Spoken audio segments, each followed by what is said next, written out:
Hi, I'm a higher ed CMO and I have a confession to make. I think that the best careers come out of taking roles that help you grow, not necessarily roles that change your title or roles that advance you on paper versus roles that advance your skill sets.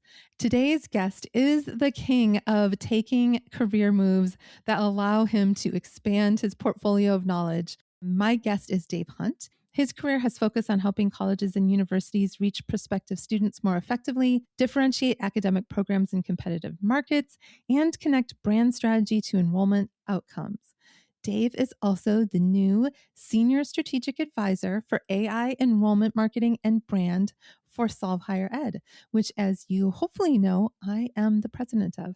So I am really excited about this conversation. I think there's a lot of great takeaways in here to help you shape your career so that you can be someone who can, at the end of the day, have a career that keeps you excited and keeps propelling you forward. I hope you enjoy the show.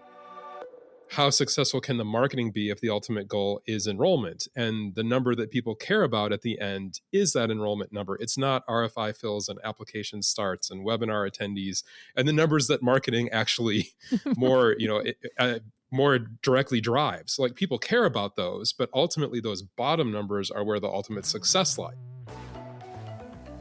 You're listening to Confessions of a Higher Ed CMO with Jaime Hunt, your source for insight and inspiration on the issues shaping higher ed marketing. From AI and branding to enrollment strategy and leadership, each episode explores the ideas, challenges, and opportunities facing today's marketing leaders. Let's get into it. So for those who listened closely to my guest's bio, you will maybe have noticed something.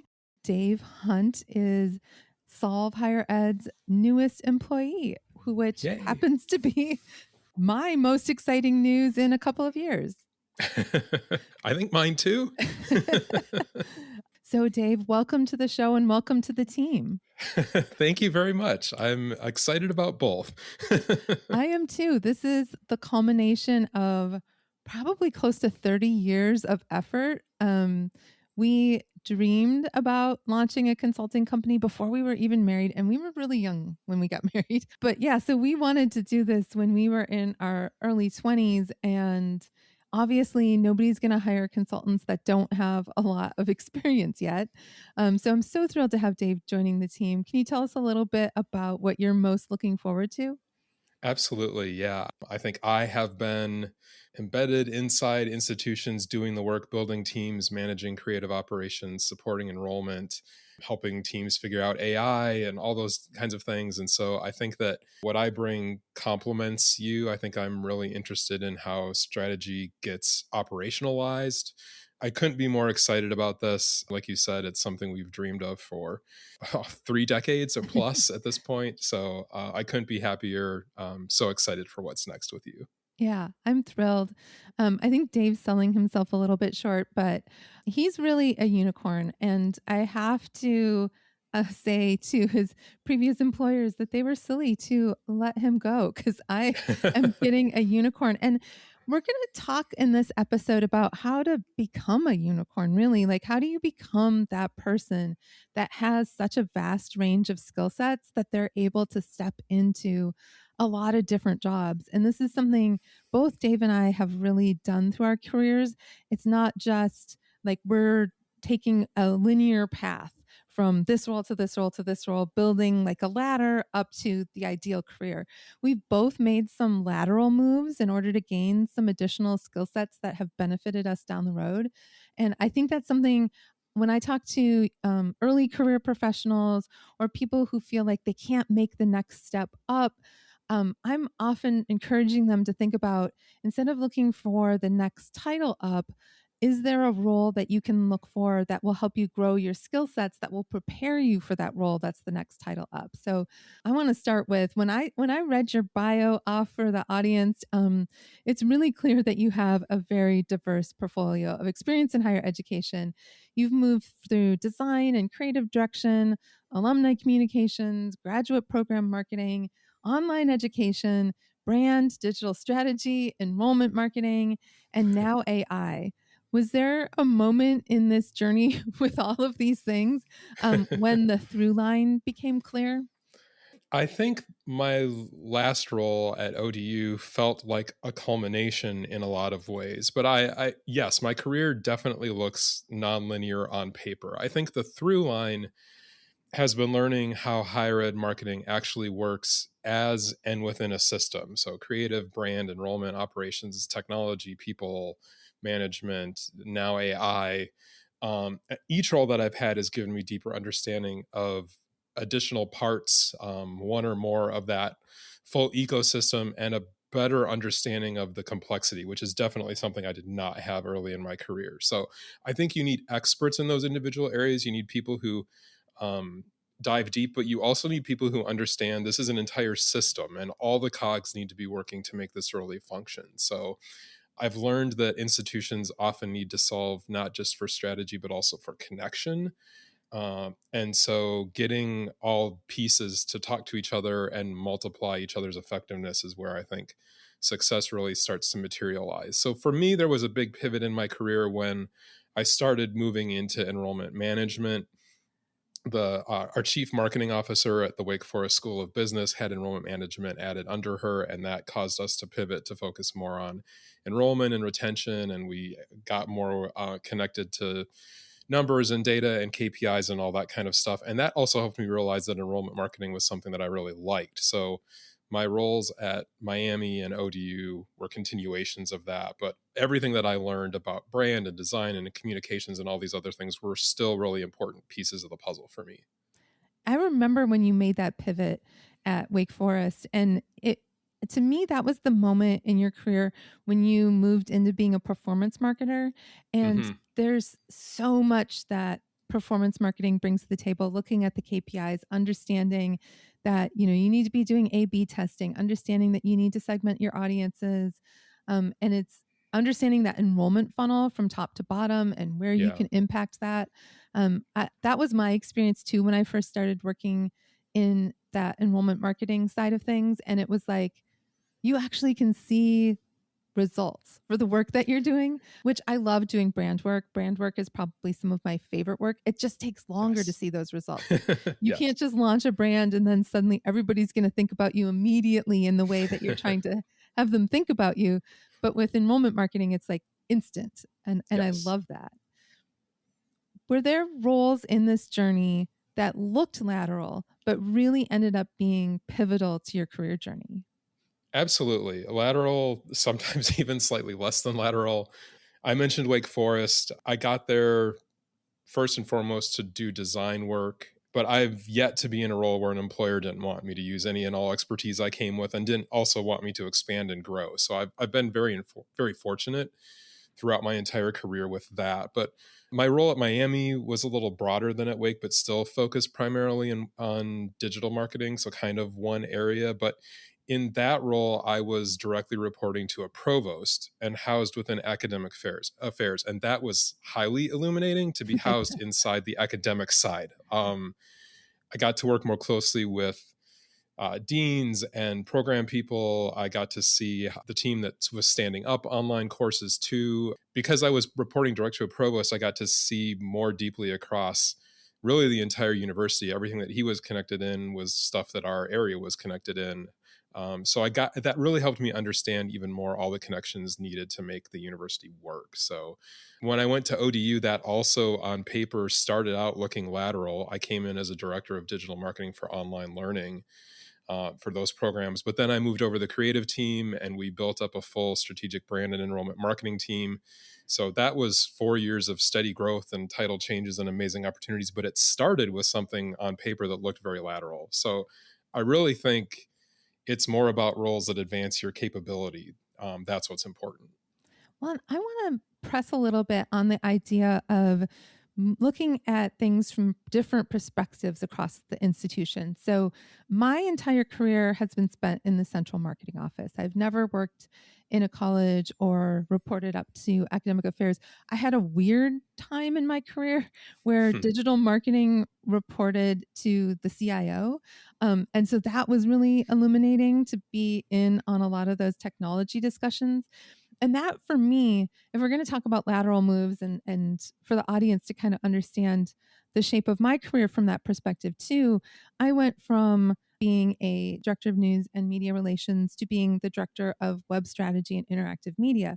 That was a very lateral move, but I did that in part because when I came and did the interview with Danny Kemp, I was like, this guy has a leadership style that I want to learn from. So that was like a big part of that. But also, I'm really passionate about web, digital technology, all of that stuff. And I thought it would give me a deeper look into what those areas do and how they work. Yeah. And I built websites for universities back in the olden days. But this was like on another level of sophistication. And so, getting those skill sets and having that ability to communicate with the technical side of the house. And then one thing that I don't know if a lot of people know about us is during that time, Dave and I owned a photography studio. So that really gave both of us the ability to speak with photographers and videographers on a very technical level, f-stop and all the different, the lighting Right. and the aperture and like this, you could speak and say like, can we have this have a softer depth of field, and really understand what that meant and how that could be achieved. But one of the things I want to go back to this idea of when you were reporting to the provost, well, we were both at Miami. We actually implemented do you remember what it was the MAPI? It was like Miami Academic Program Incubator. And Yes. Dave and I both sat on that along with people from admissions and finance. And we were weighing in on program proposals that faculty were bringing forward for were they mostly online programs? Or, I can't remember. Do you Uh, remember? they weren't exclusively, no. Yeah. Like it was both online and in person. Yeah, so we both got to be part of those conversations to determine, is there a market for this? Is this like thought through as something that we would be marketing to current students to do like a 4+1, or is this something where we might be trying to recruit from outside the university? All of these things, and that was such a great look at kind of how the sausage is made from the academic program perspective.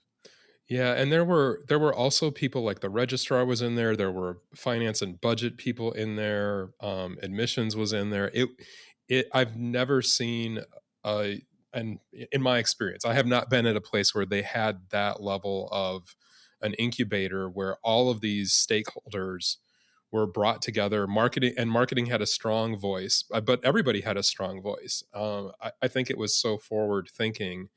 Uh, as some sort of way to like, it's a massive effort to launch a new program. All of these people should be examining these things and considering, is this right for the institution? And does it have a fair shot at being successful? Right. Right. Because so often I have seen across my career and talking to colleagues across the industry, these programs are launched without understanding if there's a market for them. And Yes. often what I have, I've been a CMO for over a decade at this point. Over that time, we were brought into the conversation about new programs launching sort of as they were launching. We'd be like, Yes. yay, we've got approval and it is June and we need to get a class that starts in August. And you've never Yeah. heard one word about this program the entire time that we've been working on this for the last 2 years or whatever. And then we're expected to quickly be able to bring in a class. And I think Miami was really forward thinking and realizing that there's a lot of moving parts to this that go beyond just getting the accreditation approval for the program. Hmm. So much great things happening there. But I kind of want to shift back to talking about lateral moves because that's Yeah. something I think a lot of people undervalue. And Hmm. I'm curious because I know, but for the audiences, have you taken roles that didn't look like a step up on paper, but gave you that experience that you wouldn't have gotten otherwise? For sure, yes. I think continuing to talk about enrollment marketing, like when I first experienced that space, I got to learn from people working in a unified enrollment marketing space. So marketing, admissions, advising, retention, all those things were housed together and were highly collaborative. So I got to see what that looked like with minimal siloing and everybody on the same page, talking to each other, working in the trenches together. And then my next position at Miami, I got to see things that were understandably more separated, a larger institution, more broadly dispersed. And that was actually very helpful too, because it taught me the importance of shared success as a unifier across departments and divisions. So if the marketing creative is beautiful and effective and the right channels are being used at the right time, but the CRM is broken and leads aren't being responded to fast enough and the website is confusing and on and on and on. If those things don't all function right, how successful can the marketing be if the ultimate goal is enrollment? And the number that people care about at the end is that enrollment number. It's not RFI fills and application starts and webinar attendees and the numbers that marketing actually more, more directly drives. Like people care about those, but ultimately those bottom numbers are where the ultimate success lies. So I became very interested in things like yield, and I started trying to gain a deeper understanding of everyone and all the work involved with the full enrollment funnel, because all of those people need to be your allies. And this is where I think if you are earlier in your career, start making friends, start building those relationships with your counterparts in admissions if you're in marketing, or in marketing if you're in admissions, and in student success, and get to know the CRM people, and just be somebody that can pick up the phone and call someone and be like, hey, there's this challenge and how can we work together to solve it? Because you're absolutely right. Like I've been in situations where I'm being held accountable for enrollment, but I know that the department, the program, didn't respond to inquiries for 60 days after the inquiries came in. So I'm driving all of these leads to their website and they're filling in this form. And then they're like, oh, well, we just didn't feel like doing this like every day. So we just decided that we'll wait until right before the deadline to do follow-ups. Like, okay, like take a deep breath. Please don't do this to me. But I think that's probably happens more often than we like to think. Yeah. And being in those environments where you have the opportunity to see what a really well-functioning team looks like, so that you can, share that wisdom with the next place you go, or, with our clients, I think that's fantastic. I'm really curious, these roles that felt lateral, these roles that felt like, I mean, at one point when I made a lateral move, I remember my boss was just flabbergasted. He was like, but this isn't a step up. And I'm like, but that's not what I'm doing here. I'm trying to like learn something that isn't part of my skill set, Right. to be able to take the next step. But I'm curious, what did all of these roles teach you? Yeah, I think that you can, there's a point where things can start to maybe feel too scattered, and if you take a giant leap to something that's completely unrelated, you decide to launch a dog grooming business or something and then try to connect that into your work in higher ed, like there's going to be problems in extreme situations. But range by itself is not necessarily the absence of focus. Range is what helped me understand the whole system.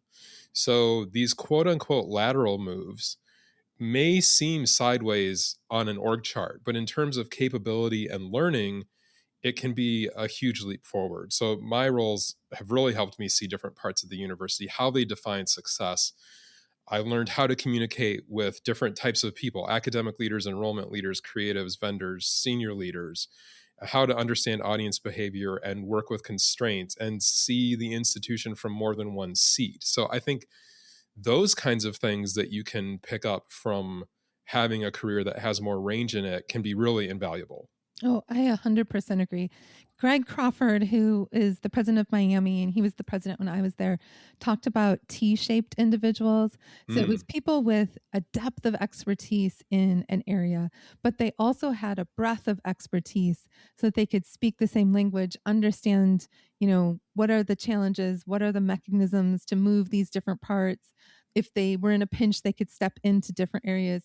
They were very cross-trained. And I think that is enormously helpful. I think that's part of what's made me successful, is being, I came up from the PR side. So I started out as a PR coordinator and then became a news director. And like, there wasn't really marketing the way you think of traditional marketing, like enrollment marketing or brand in that. But then on my 5th day at UW Oshkosh, the person that was over marketing quit, and they asked me to be the interim. And 3 years later, I had like all this new expertise in marketing and branding. And we did that brand in house and it was super successful. but I needed that digital side of things, that Yeah. digital marketing piece to really feel like I could move beyond that. And so I think like it's really smart to think about how you can get that breadth of experience, particularly, and I'm speaking at this point as a CMO, saying when you're in those interviews, if you are too deep and very narrowly focused, Yeah. you're going to find it challenging to answer some of the interview questions. And I think people are going to say, how does she or he lead something that they've never done before? And we all know that's possible, but you're just Right. creating that potential doubt. You know what I mean? Hmm. But so from your perspective, when is a lateral move a smart move? Yeah, I think when they give you the opportunity to gain some of those kinds of things, a new audience to understand, a new business model to learn, a new institutional priority to support, a new type of team or operating structure to lead, a chance to build something from scratch can be very interesting. Yes. Exposure to leaders or decisions you would not otherwise access. So, like, again, I don't think the point is for your career to wander all over the place, but I really like the T model idea. You're trying to widen Yeah. where you have understanding, where you can speak, where you can be an effective collaborator, all those kinds of things. So you have this range, like really Hmm. across the whole higher ed marketing ecosystem. And for the record, listeners, I've told him for years that he's absolutely qualified to be a CMO. And your reaction to that is what? I don't want that job. He's I've seen been me in married to this job. somebody who has that job. Right, right. It's an interesting journey to be a CMO. But I would love to hear from you. Like, what functions do you think every modern higher ed marketer should at least try to understand, even if they don't have ownership over them? Yeah, that's a great question, and I think again about sort of that T shape. So where are you widening across, like the top? And I don't think again you have to have expertise in every single function, but some base fluency so that you understand how work is connected and understand when it's a malfunctioning or disconnected or working against itself. So there's probably a handful of things that I'd say are at this point probably non-negotiable. Brand understanding, the depth of brand and how it shapes everything at the university and should be influencing every touch point. We've talked about enrollment. Even if you're not in enrollment marketing, I think understanding the enrollment funnel and student decision making, yield, and some of the idea of like the real pressures that admissions teams face so that you understand their work and can approach those people with some empathy. Right. um, I think content, of course, content when it's working is where strategy becomes visible. So if it's generic, the strategy probably is too. I think you have to have digital in some capacity, and that's a lot. That's big, but like some understanding of web, search, email, social, paid media. What's a good landing page? What are CRM journeys? All that kind of stuff. All those touch points, data analytics, some sort of fluency in data so that you can evaluate effectiveness and ask good questions and make decisions that are based on something more solid than just whim. And then I think in 2026, AI is baked in there on the operating layer. You don't have to be a technologist, but you need to understand where AI can accelerate work and where it creates risk and how it can change workflows and all that kind of stuff. And then there's a few, like, I think bonus things that are nice to have. Like my creative background, I think gives me an understanding to help creative teams. I can protect the quality of their work and manage their capacity, but also not I think you can avoid treating them like order takers, which sometimes happens with creatives. Reputation gives you an understanding of trust and how the university is scrutinized. Alumni communications, I think, is really interesting because enrollment often thinks in cycles or next starts, but alumni teams are thinking about lifetimes. And then the last thing that I think is really useful, and I cannot underscore for me how important it has been, is academic program marketing. Because if you think about more traditional sort of like marketing and product and sales and all these sorts of like non-higher ed understandings of marketing, these are the people that are making your product, and understanding how to differentiate them, connect that into brand, that can be some of the hardest but also some of the most important work. So there's a homework list for you. I mean, probably most people listening are fluent in Yes. several of these things. Yes, But absolutely. I would add the only thing I would add on to this, well, maybe two. Okay. And that is for the folks that are looking to be like the senior most leader of a marketing Mm. and communications shop. I would add in understanding how budgets work. Oh, yeah. And even if you're hoping that your career evolves at the institution that you're currently at, get a deep understanding of how the budget process works at your institution. Find out ways to be involved in that. Go to the meetings. Like a lot of universities have budget update meetings. Go to those. And then the other thing I would say, and I hear this a lot from people who come up from the marketing side, and I actually do coaching for those that came up purely on the marketing side, understanding crisis and how to navigate crisis. Because really, that chief communications officer, and usually it's a chief communications and marketing officer, there's usually not two separate individuals. The chief communications officer has to be the calmest person in the room. And in order to have that calm, you have to understand how to work through a crisis and what those steps are, because that's going to give you that feeling of like, I know what I'm doing, I can stay calm. So that's the only things I would add to that if you want to be the senior most person on your campus. I want to pivot a tiny bit because you started your career out on the design side. And I would love to hear how that shaped you as a strategist, because I just think that it's so fascinating. These jobs where you've started out as like, hey, I'm an art director. And the next thing you know, I'm also writing copy. And now I'm also just doing strategy. And now I'm a digital marketer.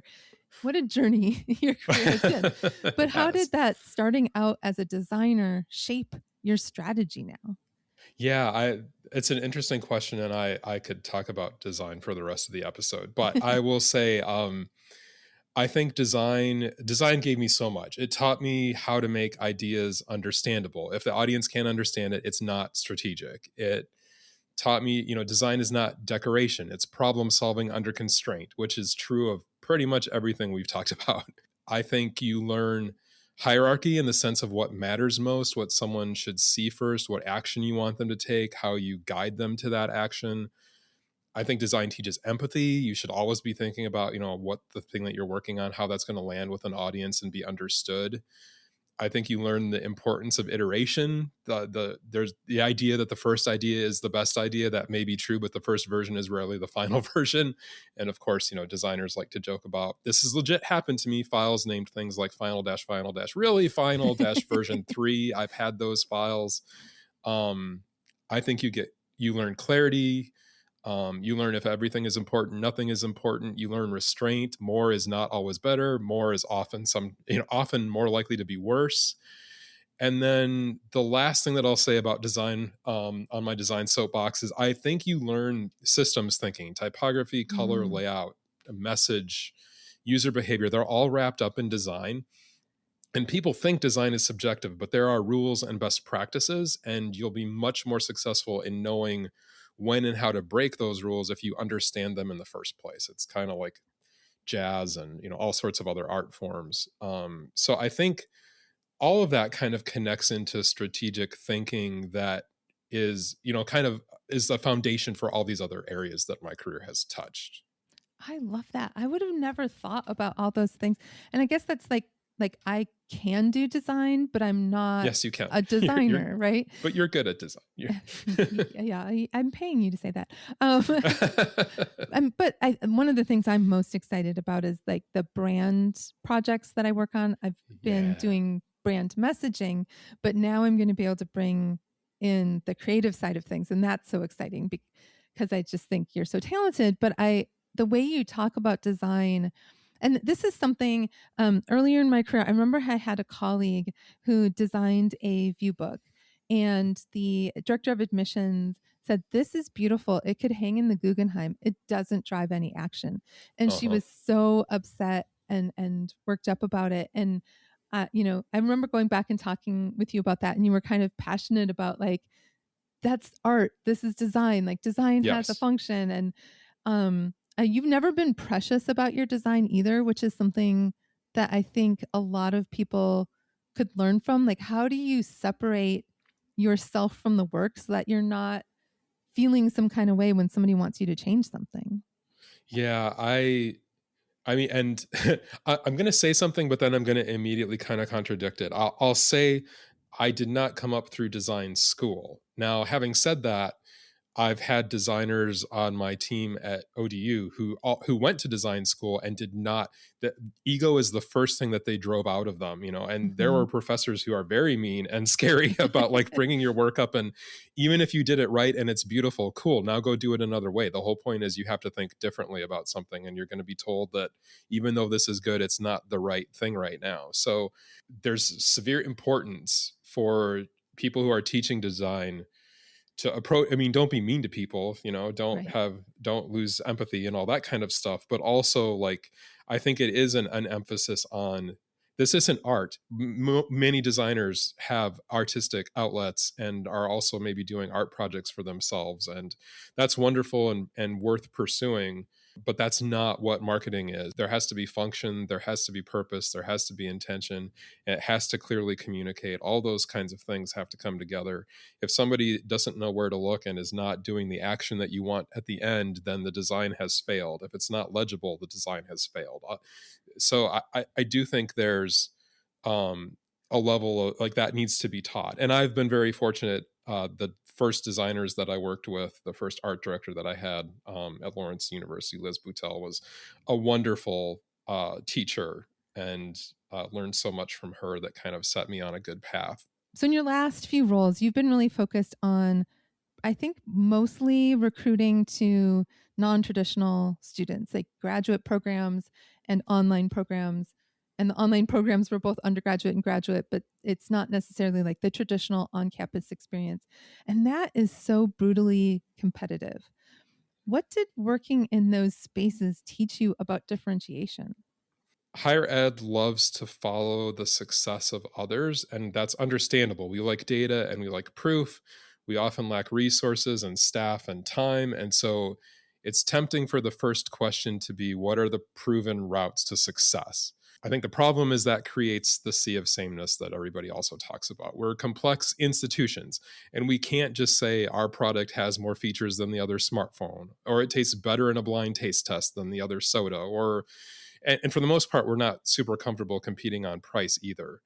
And then I think many institutions also want to be or have pressure to try to be all things to all people. So if you ask who is our ideal student and your answer doesn't boil down deeper than everyone, that also can be a problem. So I think every university has faculty that care. Most universities have a spot on campus that looks nice in a view book. Yeah. When you talk about features, I think you have to be really honest. Are you talking about features that are true of all higher ed? Because if you're only marketing higher education, you're helping the industry, which is great because I love higher education. But if what you're saying is true for any institution, you aren't marketing your institution. So, what are the things you can say about your institution and programs that nobody else can? Oh, yes. I like 1,000% yes. I've been railing about generic messaging lately. Um, and sort of this, we all talk about being student centered. We all talk about being innovative. We all, all of these sort of buzzwords that kind of make me nauseous at this point. And I feel like that is something that it can be, not always, but can be especially prevalent in graduate and online marketing Hmm. because you're really the place is out of the equation, right? Right. And all of the things that come with the place are out of the equation. Like you don't have the like this many student orgs that you can join, and you don't have the living on campus experience. So I'm really curious about from your expertise, why is that generic messaging so damaging in graduate and online marketing? Yeah, I think graduate and online students are comparing multiple institutions at once. I don't think we know there's industry data. Over three-quarters of grad students are applying to more than one institution, and they're also enrolling at the first one that accepts them. There are people who have a lot on their plate. They need clarity fast. They're not persuaded by vague claims like world-class faculty and flexible programs unless those claims are specific and credible and backed up with data. So if every program sounds the same to them, the only differentiators left are price, convenience, and brand familiarity. And how many of us are institutions that are at the top of one of those categories? Right. Like and do you want to be the institution that's competing on and winning on price? So I think you have to be specific. I think you have to prove outcomes. I think program pages need to answer real decision questions. Why should I do the program at your institution? And if there isn't an answer there, maybe you have a product problem. Yeah. This gets, I think, back to why you have to have relationships with the programs you're marketing, because they're, again, kind of thinking classic marketing. They're kind of your product development. They know the program, what it offers, what they tell students for why they should do it. So hearing from them and translating that into something that's marketable is our job. And then I think with them, you need to agree on what makes the program distinctive. And it's really tough to differentiate a program if no one's willing to make some choices on what that sounds like and what those differentiators are. Oh, yeah, 100%. I was recently working on a brand project for Agnes Scott, where I'm currently the interim CMO. They're a women's college. So, right there, that narrows down some of the competition because there's only 32 women's colleges in the country. But you can't just say that students are choosing between other women's colleges, right? They're choosing between co-ed colleges. They're choosing among liberal arts privates, and they're looking at big publics. And but what makes an Agnes Scott education worth a second, third, fourth look, so that a student can really feel like, okay, I fully understand the benefits of this. And that is something that you can't saying that they're student-centered. Who's not student-centered? I mean, probably a lot of schools appear more budget-centered than student-centered, but at the end of the day, all that we do is for students, right? So that's not a differentiator at all. At Miami Online, we talked about this a little bit earlier, building things from the ground up. And I've been the inaugural VP twice. I've been the inaugural director of web and digital strategy. Like, we've had a lot of inaugural roles, you and I. But at Miami Online, you were really building a marketing operation from literal scratch. Yes. What did that experience give you that going into a role that had already done all of that might not have had? The joke is heartburn, I can vouch and the for that. occasional migraine. But no, it's exciting. It's exciting to get to help build things and design things and not just inherit them. I think you get to figure out and answer foundational questions like, what are the goals and what are we going to prioritize and how do we measure success? I think you learn and gain an even deeper appreciation for the importance of the operational and management side of things, intake and prioritization and project management and all that kind of stuff. And then very important, I think you learn that you cannot build everything at once and that there are things that take months and years, not days and weeks. And then I think it's someone with a creative background that reinforces, again, that whole idea that operations is important. Operations does not drive out creativity. Good operations is required for good creativity, and it protects good creativity. So, it's exciting. And I think when you have other people that are also joining you who are on this adventure as well, like you quickly determine and realize like who you can work with and who you can rely on and who's got your back and who you're going to, just have a great time collaborating with as you build together. I feel kind of bad because you're talking about like this operationalizing, and I've had the privilege of, for the last 2 years, listening to you leading a team, and now I'm like bringing you into an organization where your direct report is a tortoise and he already does great work. So you're not going to be able to continue to flex that muscle, but so I feel a little bad about that. No. One of the things that I think makes your background unusual is that you can speak several languages inside a university. So creative, enrollment, digital, academic programs, brand, reputation, and now AI. And I'm curious about how important that translation ability has been for you.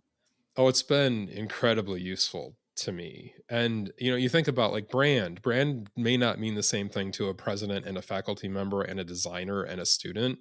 Content seems pretty basic, but it might mean something different to a storyteller compared to an SEO expert compared to somebody who's a recruiter. So, and I still think that a significant portion of higher ed dysfunction has nothing to do with bad intentions and much more to do with misalignment. So there's a lot to learn, but you also find some common things, I think, with people in these different areas, some things that are common concerns for them. So it can be very valuable to make connections across the institution and take on roles that give you opportunity to gain experience and expertise across the breadth of those. And then being the kind of person who is curious, I think, is also really important. And at the bottom of it, again, I just think like shared success is a massive unifier when you can find those people and you understand and appreciate that their success is aligned with yours and you need to work well together. That really unlocks a lot of things. And now you've added AI into the mix of languages, and I'm curious about how that fit into the career range that you'd already built. Yeah, I like the idea of AI as an accelerant because accelerants are only helpful when you know the direction that you're going. So I think AI is already touching every part of the ecosystem I've worked in: content design, digital operations, enrollment, personalization, reporting, all the things. So my interest in AI and uninterest in AI is not a novelty. It's the next practical, essential thing to figure out and to be effective. I think we still need strategy and governance and brand standards and ethics and human oversight and all those things. I think we should start with what problem we're trying to solve and what things is AI good at that your team doesn't enjoy, so that they can use AI to make things faster and easier, and there's more time to focus on work that requires human judgment and creativity and empathy and all those things. So I've been very fortunate to have been in my role at ODU where I was actively encouraged to help my team integrate AI into workflows and reduce repetitive work and build custom GPTs and experiment with all these tools and things like that. And then I think the other side of this as a marketer is thinking about how your audience is using these platforms. We've reached the point where your lead reports should include how many leads are coming in from things like ChatGPT. And that number may not be massive yet, but if it's not larger than 0, that could signify a problem that needs some attention. Yeah, absolutely. I mean, that's something that I think people are going to need to keep a sharp eye on, particularly in this next recruitment cycle. Like, really pay attention to that. So, for our audience who wants to build a career with more range, what should they do next? I think aiming for being strategically broad, not scattered, but broad. I think building range around a coherent question for your career trajectory. So for me, it was I need to understand more about admissions from the perspective of somebody who is kind of feeling like, oh, dang, if this whole boat sinks, it doesn't matter that I've made the sails immaculate. So I highly recommend figuring out before a moment of panic, something practical about just, who are people that you're working with that are not directly on your team, who do work that's deeply connected to yours and need to be successful for your work to also be successful. So it might sound like I want to understand how institutions build relationships with students across the life cycle, or how strategy becomes operational, or I want to learn how brand and enrollment and digital all connect. So I think identifying those people and getting the conversation started, and then watching for future roles that bring you in closer proximity to that work. So your next role doesn't need to be a bigger title necessarily. Sometimes it just needs to give you that missing piece of the system that you don't have yet. That's so true. I remember when I left Miami for ODU. So I was the inaugural VP at ODU, and I saw that as an opportunity to like build something from scratch at a large R1. But I also saw they were in the process of merging with Eastern Virginia Medical School, and I wanted to be part of. We called it an integration, but I wanted to be part of a merger to see that from the inside. What does that look like? It looks messy. But, so I remember, Greg at Miami was a little bit like, I don't understand. Like, why? And, part of it was also like, I like Virginia better than Ohio climate wise, but I was really excited about that opportunity to get a peek of something that I hadn't ever seen before. So I think as you're looking at roles, I've had friends who've said, turn down opportunities to interview for roles that maybe would have been seen like as a lateral move in terms of like type of institution, or even in their minds a step down because they're moving into a smaller institution, or they're moving into an institution where they have a smaller team, or fill in the blank. And I would say to that, is there something you can learn there that you haven't had in your previous role? And that might even look like, I've always been at privates, but I need to get some expertise working within a public system, or vice versa. I've always been within a public system, but I want to get some experience at a small private to round out my knowledge and expertise. And I think that having that kind of thinking, that you're not thinking like, well, the next institution I go to has to be more prestigious, or it has to be bigger, or fill in the blank. And instead thinking about like, but what do I want to learn? We get one crack at life. I want to know all the things. So I need to be in all the environments, right? I'm so lucky that I've had experience now at a historically Black university and at a women's college. Like that is adding that into sort of the different slices is like, what an amazing thing to have those two pieces in addition to R1s and small privates and all of that. I just think you can't look at your trajectory as being, it can only be one thing or it's not success. But for people who are, looking at how do I gain this expertise at my current institution, what kind of projects should people be raising their hand to take on? Yeah, I think there's a few things and it kind of depends again on where, what interests you and what helps you prepare for your next role, or just what you're interested in. But I think watching for projects that give you exposure to things like enrollment campaigns, website redesigns, often pull in lots of people. Academic program launches are fascinating. Brand research is something that often you can get roped into in one way or another. AI pilots, certainly these days. I think cross-functional committees, with the caveat that if they're the ones that are actually doing real work, not the pointless time suck ones. And then, process improvement things, storytelling stuff. It's a giant list, but I would say the bigger thing is volunteering for projects where part of what you're seeing is how decisions get made, not just where you're going to be on the hook to produce another deliverable for somebody. Right. I think that there's been a lot here that people can learn, and probably what people need to most know about us is we're full of higher ed hot takes. And basically every walk that we go on is us talking about our higher ed hot takes. But I would love to hear a higher ed hot take to round out this episode. All right. Well, no pressure. Here's what I'm thinking. Higher ed does not have a content shortage. It has a clarity shortage. Okay. So most institutions are producing enough content. It's just the content is unfocused and disconnected from what the intended audience actually needs, which connects back into the whole idea of empathy and lacking it. And if you are creating disconnected, unfocused, internally driven content, more content will not fix anything. It's not going to fix your positioning problems, your inauthentic branding, weak program differentiation.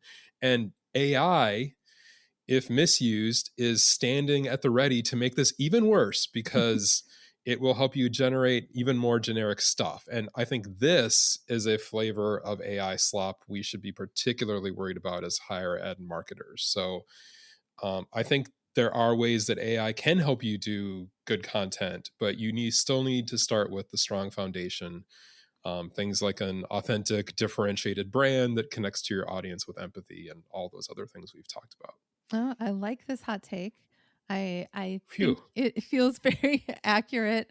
It is probably not the hottest we've ever said on a walk, but those are probably also not things we should share until we retire. I was going to say. We need to do a podcast where it's just Jaime and Dave on a walk, talking about all the things. But we'll have to do that after we retire, I think. That's a last day. Right. Dave, if people are interested in chatting with you further, where can they find you? I'm on LinkedIn as Dave Hunt, so I'm always happy to connect and message with people there. And I suspect my profile is getting loaded in as we speak at solvehighered.com. So very excited to start this work with you and to get to partner with even more institutions and to raise the level of marketing. And it's just, I'm so excited about what's in store and what's already starting to happen. So thank you for bringing me along for the ride. I'm excited. I'm excited too. The turtle and I had a lot of conversation about whether we really needed to expand the team. But when The we employee lost, handbook is shockingly long. it is. Yeah, there's a lot of things in there. But we did lose our chief marketing officer, so Yeah. we did have a vacancy. So here you Yeah. don't have to bark. That's No. we took that out of the PD. The Um section on Listeners, hibiscus is one of the surprisingly things that long. I created for this episode as a resource for those of you who aren't yet working in the enrollment side of things, I created a glossary that gives you all the things that you need to know about enrollment marketing. I think there's over 50 terms in here, everything from CPL to MQL to SLV to top of funnel, middle funnel, lookalike audience, all of that. You can find that on our website. It is linked to on the insights page. If you go there, you can look for the higher ed enrollment marketing glossary there. You can also find me on LinkedIn at Jaime Hunt, JaimeHunt, and you can find me on my website at solvehighered.com. And thank you so much for coming on the show, Dave. And I think let's just go forward and bust some silos. Listeners, can I ask you a quick favor? If you enjoy this show, take a moment to give it a rating on Apple Podcasts or Spotify. I'm a type A eldest daughter, so positive feedback is basically my love language. I also genuinely love hearing from listeners. You can find me at LinkedIn at Jaime Hunt. That's JaimeHunt. And yes, I am named after the Bionic Woman.